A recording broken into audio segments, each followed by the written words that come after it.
Motor ना बंगला मांगू, झुमका ना हार मांगू, दिल को जलाने वाले दिल का करार मांगू। सैया बेदर्दी मेरे थोड़ा सा प्यार मांगू, सैया बेदर्दी मेरे थोड़ा सा प्यार मांगू।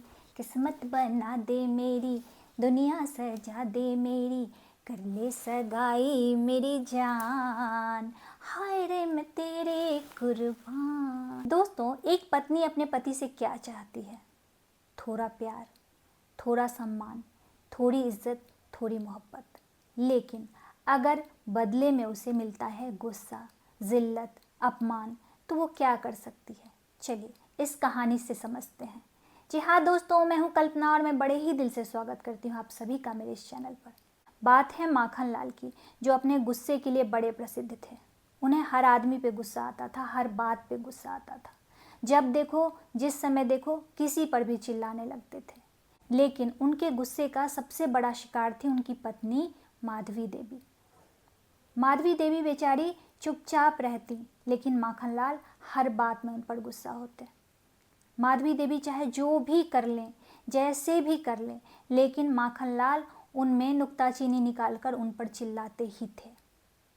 और माधवी देवी सहम जाती, कभी कोई जवाब नहीं देती। एक दिन माखनलाल का पाला उनके जैसे ही किसी बंदे से पड़ गया और उस बंदे ने माखनलाल की ऐसी की तैसी कर दी। तब माखनलाल को रियलाइज़ हुआ कि मैं गलत हूँ, मुझे खुद को सुधारने की ज़रूरत है। और उन्होंने इस पर काम करना शुरू किया।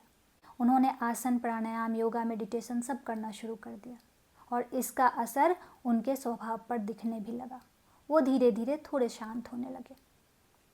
समय बीत रहा था। एक दिन माखनलाल ने अपनी पत्नी को कहा, माधवी मेरे लिए चाय बना के ले आना। माधवी देवी सहमते हुए पति के पास पहुंची। लेकिन जीवन में पहली बार माखनलाल ने माधवी देवी को कहा कि मेरे पास बैठो। माधवी देवी ने प्यार और इज्जत की बात सुनी तो उनको लग रहा था कि उनके पंख लग गए हैं और वो हवा में उड़ रही हैं। उनके चेहरे पे खुशी साफ दिख रही थी। वो पति के बगल में बैठ गए तो माखनलाल कहने लगे, माधवी मैं तुम पर इतना गुस्सा करता हूँ, इतना चिल्लाता हूँ, तुम्हें बुरा नहीं लगता? माधवी देवी ने कहा, बहुत बुरा लगता है। माखनलाल ने कहा, लेकिन तुम कभी रिएक्ट नहीं करती। माधवी देवी ने कहा, करती हूँ। माखनलाल ने कहा, कैसे? माधवी देवी ने कहा, मैं टॉयलेट साफ करती हूँ। अब ये बात माखनलाल के समझ में नहीं आई कि मैं गुस्सा करता हूँ तो ये टॉयलेट क्यों साफ करती है। तो उन्होंने सोचा शायद दिमाग को डाइवर्ट करने के लिए करती होगी। उन्होंने कहा, जब ज़्यादा गुस्सा करता हूँ तब तुम क्या करती हो? माधवी देवी ने कहा, मैं 2 बार टॉयलेट साफ करती हूँ। माखनलाल ने कहा कि मेरे गुस्सा से टॉयलेट का कोई कनेक्शन है क्या? माधवी देवी ने कहा, हाँ, बहुत गहरा कनेक्शन है। माखनलाल ने कहा, वो क्या? माधवी देवी ने कहा, मैं टॉयलेट आपके टूथब्रश से साफ करती हूँ। सुन के माखनलाल का चेहरा सुन्न पड़ गया। हाथ से चाय की कप छूट गई और वो काठ पड़ गए। उन्होंने इस बात की कल्पना तक नहीं की कि माधवी इस तरह से उन पर रिएक्ट करती है।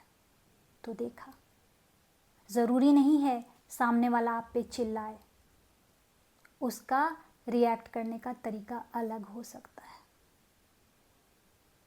आप दबा सकते हो, वो दब जाएगी, लेकिन गुस्सा निकालने का तरीका ढूंढेगी ज़रूर। मैं सिर्फ पत्नी की बात नहीं कह रही हूँ, किसी किसी के घर में पति भी बहुत अच्छे होते हैं और पत्नी बड़ी गुस्सैल होती है और वो अपने पति को दबाती है। मैं दोनों की बात कर रही हूँ।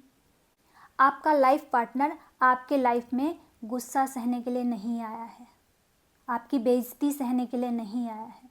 उसे प्यार दीजिए, उसे सम्मान दीजिए। और सबसे पहली बात, आप दोनों के झगड़े के बीच आपके बच्चे पिसते हैं। अगर आप दोनों के बीच का रिश्ता अच्छा नहीं होगा तो इसका असर आपके बच्चों पे पड़ेगा।